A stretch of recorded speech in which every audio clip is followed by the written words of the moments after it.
Assalamualaikum warahmatullahi wabarakatuh. Saya Nurulmi Hanifah dengan NIM 411200-186. Dengan ini saya ingin mempresentasikan praktikum mekanika fluida dan hidrolika, yaitu klasifikasi saluran terbuka dan tertutup.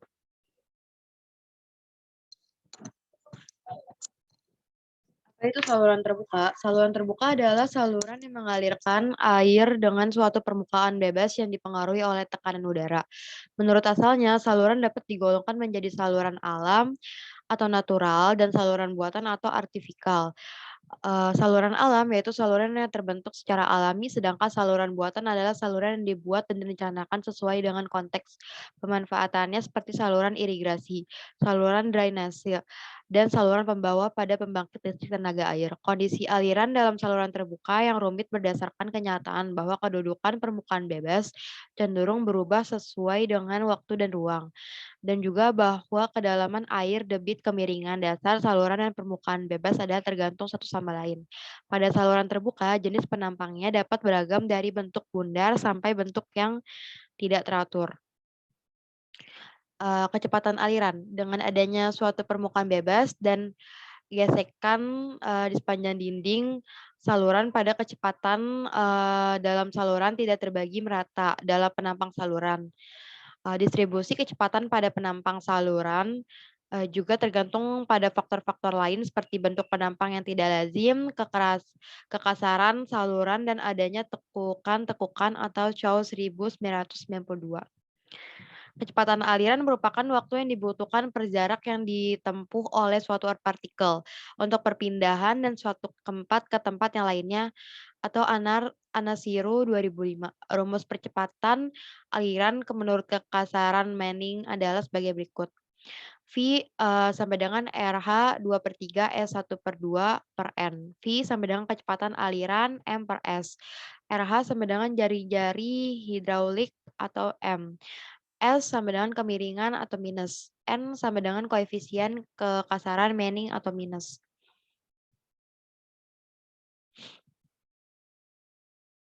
Aliran saluran terbuka. Aliran air dalam suatu saluran dapat berupa aliran saluran terbuka atau open channel flow, maupun aliran pipa, namun berbeda dalam satu hal yang penting. Aliran saluran terbuka harus memiliki permukaan bebas, seperti gambar yang pada di samping. Karakteristik saluran. H sama dengan kedalaman air adalah elevasi atau jarak vertikal dari permukaan air ke dasar saluran. B sama dengan lebar saluran adalah lebar dasar saluran. M sama dengan Z1 atau Z2, kemiringan tampang saluran atau lereng adalah perbandingan antara horizontal dengan vertikal. SO sama dengan 1, yang sama dengan I sama dengan kemiringan dasar saluran adalah perbedaan ketinggian dasar saluran hulu dan hilir.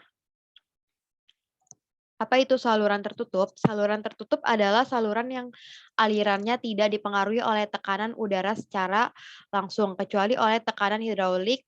Penggunaan pipa banyak digunakan oleh umum, baik perusahaan-perusahaan sebagai pendistribusian air minum, minyak maupun gas bumi. Demikian juga dengan kebutuhan air pada rumah tangga. Menggunakan pipa ini paling banyak digunakan baik untuk penyaluran air bersih maupun sanitasi. Karena pipa merupakan sarana pendistribusian fluida yang murah, memiliki berbagai ukuran dan bentuk penampang. Bentuk penampang pipa dapat berupa lingkaran maupun kotak, sedangkan material pipa bermacam-macam pula, yaitu baja, plastik, PVC, tembaga kuningan, dan lain sebagainya. Perbedaan saluran terbuka dan tertutup. Perbedaan prinsipnya dari keberadaan permukaan air. Permukaan aliran. 1. Aliran saluran terbuka mempunyai permukaan bebas, air bebas bentuknya. Kedua, aliran saluran terbuka mempunyai permukaan yang terhubung dengan atmosfer. 3. Aliran saluran tertutup mempunyai permukaan tidak bebas karena air mengisi saluran penampang saluran. Aliran saluran tertutup mempunyai permukaan tidak terhubung dengan atmosfer. Terima kasih semua. Dengan ini saya mengakhiri, mohon maaf bila ada kesalahan. Wassalamualaikum warahmatullahi wabarakatuh.